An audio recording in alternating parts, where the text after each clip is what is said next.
Typical, the video disconnects as I unplug it.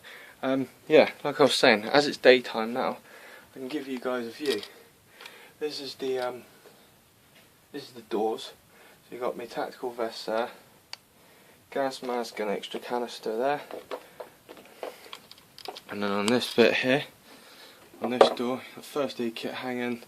You got the main radio, and then you got the 2 walkie-talkies and tactical survival knife, and then you got the crossbow, the baseball bat, and the 2-2. There's a big cupboard. At the front at hand, you need your boots. A smaller amount of water storage there, but I've got the my version of the baby bug out bag, and then I've got the main baby bug out bag to hand. Clothing at the top, main bug out bag, sleeping bag, tent, chair supplies and stuff like that, sleeping accessories there, and then at the back here we've got boxes of all sorts of clothing. There's a 120 litre bag back there, just basically for stock supplies and stuff like that if you've got to get things. So yeah, it's a nice little bit of space, but I've organised it so that it's all fallen into its own little position. But see, what you don't see, you don't know is there. See? Close all that away, and it just looks like a normal cupboard. Absolutely a normal cupboard. Now, one thing, guys, that I'm going to show you. I merely got it for ornamental purposes, but obviously in a household you can keep it. You can keep it in a household as an ornament. It's only as you go outside and you're gonna commit harm or stuff like that with it. But I got it because obviously I used to do martial arts and stuff like that, and I use this for martial arts. So you can buy them. They're available in the UK on the internet. They come at a price. It was £38.99. But it is a martial arts tool. As you guys will see, local police, military police and stuff like that, defence personnel will carry a ASP, a police baton. Well, I managed to get my hand on a Tomfa, which is a telescopic nightstick police baton, and yeah, just so that you can see, it's not a toy.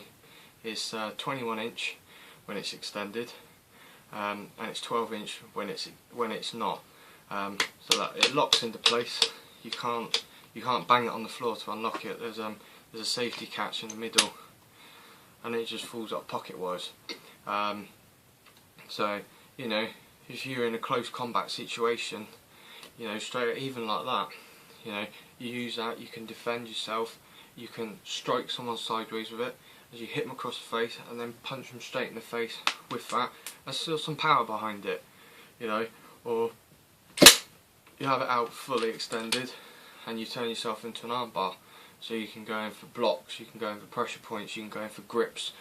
You know, if someone comes at you, you can strike them, defend yourself, but at the same time you can spin it around and you can hit them with it, and you can spin it back and you can put your arm back into place. So there is many things, but this is a weapon that you will injure yourself with if you don't know how to use it. I have mine put away, but merely for prepping, but ornamental purposes. It's never going to leave the house. I don't plan to take it out of the house. It's there that if a situation of WROL or something like that happened, that's my extra weapon to back me up. I know how to use one of them professionally. I've been trained to use one of them professionally, and I would use it if I had to use it, and I would actually feel more protected with that in my hands than I would with a crossbow or a baseball bat.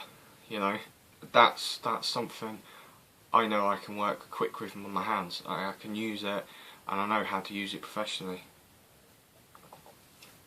So if you guys see this video and you think to yourself, oh, I'm going to go and buy myself a Tomfa, it's not all about buying yourself a Tomfa and thinking that you're Jackie Chan and you know how to use it.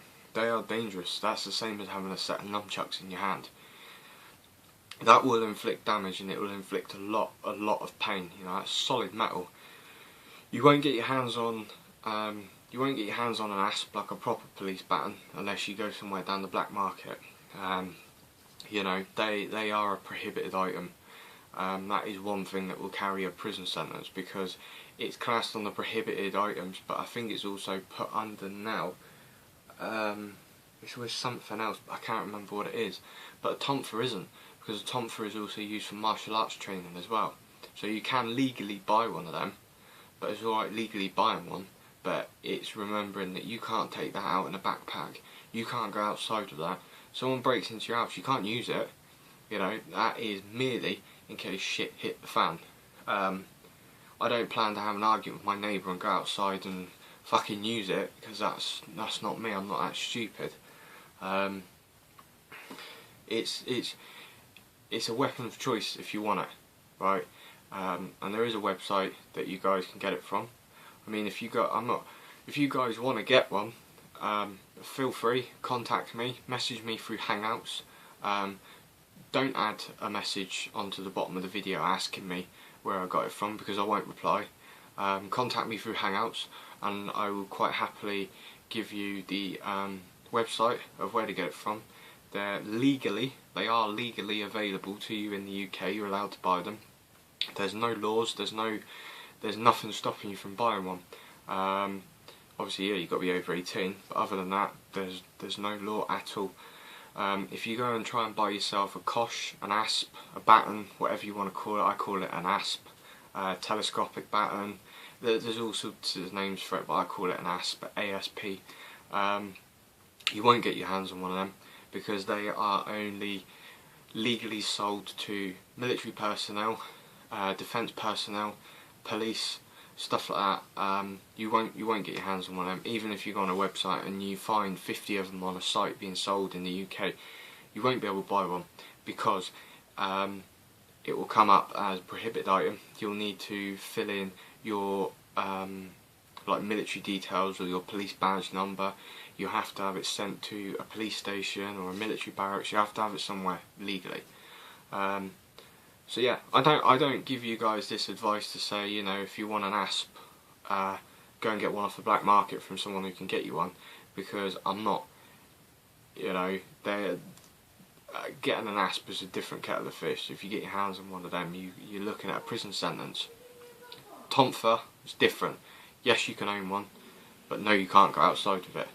So it's a lesson to be learned. You get caught with a kosh, yeah, it is illegal to own one, and yeah, it is illegal to have one in your house.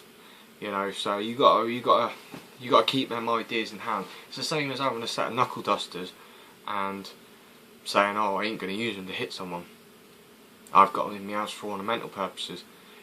If that went to court, you'd have to justify yourself of like why you've got a set of brass knuckle dusters. You have to think of these things. I mean, if you go around and start splashing things like that out to your friends and stuff like that and saying, oh yeah, check this out, word gets around, especially someone who isn't a prepper. If someone isn't a prepper and you say, oh yeah, look at this, what I've got, is it, you know, a tonfa, straight away they'll be like, fucking hell, how did you get one of them? Blah blah blah, and then word gets down the line, and then it goes to other people, and then before you know it, you're in the shit. But when it's prepper to prepper, and the prepper community, we know what we're going to need it for. We know that we're not going to be stupid enough to fucking use it for anything else. That is there solely for the purpose of if anything happens in a worst case scenario. We know, we're not going to go down the fucking woods with one of them tucked away in the bottom of your bag with your heat-proof socks and shit, are you? You're going to keep it in your house. That's your defence weapon. That there is like, I don't know, your handheld rocket-propelled fucking grenade launcher that is going to save your life. It's stuff like that. The prepping community understands more. When you start flashing out weapons on videos, you got to have some common sense to talk about it, right? But at the same time, you got to have common sense not to go outside and fucking say to your neighbour, oh yeah, I've got this in my house, or I've got that in my house, or this and that. You know, you keep it strictly within the prepping community, because I have noticed, even though I haven't been in the spotlight recently with prepping, I have got contacts who have contacted me and said, oh yeah, watch this video on YouTube or such and such, and I've gone on and watched it, and I actually watched a video of a guy who had a kosh, right? And you can go on YouTube and you can find this. I'll have to add the link at the bottom. There's a guy on YouTube who's got a kosh, and he's actually walking around the street with it in his hand, in his pocket, and I don't actually know if it was a setup or not, but it's kind of gives you an example of how fucking stupid you can be. And he was walking along and he just pulled it out in his hand and just fucking flicked it out in the middle of a shopping centre, and he's just like standing there doing all this Jedi shit with this baton. Next thing he knows, like a couple of minutes later, he's got people on the phone ringing the police, and the police are already on their way, and they nick him. 5 coppers jump on him and nick him, and he's going, what did I do wrong? What did I do wrong? There's fucking idiots like that. I mean, don't get me wrong, the kosh, the asp, is a favourite toy, shall I say, to football hooligans. It's a very favourite toy. I had a kosh a few years ago. When I was doing what I was doing work-wise, I had a kosh, you know, but I was legalised to have one. I had a baton carrying licence. I had a baton licence itself. I was legalised to use one and to carry one within work purposes. I couldn't just go down the road dressed like this and carry a kosh in my back pocket. It didn't work like that, whether I had my licence on me or not. I had to be officially working to be able to carry my kosh at certain times. But this bloke, he just believed that he did nothing wrong. You know, he said that he was out practising. You don't fucking go into a shopping centre with a kosh, practice and expect not to get nicked. I mean, there's twats like that do fuck up the laws for us guys, carrying weapons and stuff like that and needing them. So yeah, it's things like that you just got to look into. But I am going to slowly start making a comeback on the scene. You guys probably won't see as many videos of me out and about, like camping or doing like fires and stuff like that anymore, because where we moved to, there's not really anything like that around here. There was a bit of forestry grassland around the corner, but it's too public. It's open to drunks, drugs, kids, all sorts. It's not suitable. It's too public. I mean, there's no cover. There's nothing, and there's a lot of like homeless people that are living there as well. They're drug related, because you can find the needles everywhere. It's disgusting. So stuff like that, I'm not doing that now. So it is going to be merely bugging in videos, really, bugging in gear, house security, home defence, stuff like that I will be putting together, and hopefully be able to make some future videos out and about it. Another reason why I've been out of prepping as well for a while is because I took up a new hobby, and I took up train modelling, like proper train modelling, and a couple of you guys have been helping me out, especially you, Graham, giving me advice.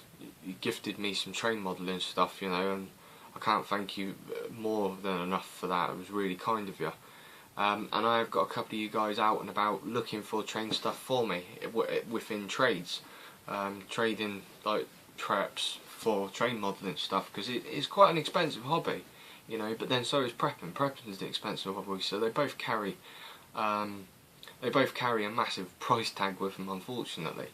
But whatever you guys can get hold of, train wise, give me a shout, drop me a message, hit me on Hangouts, whatever.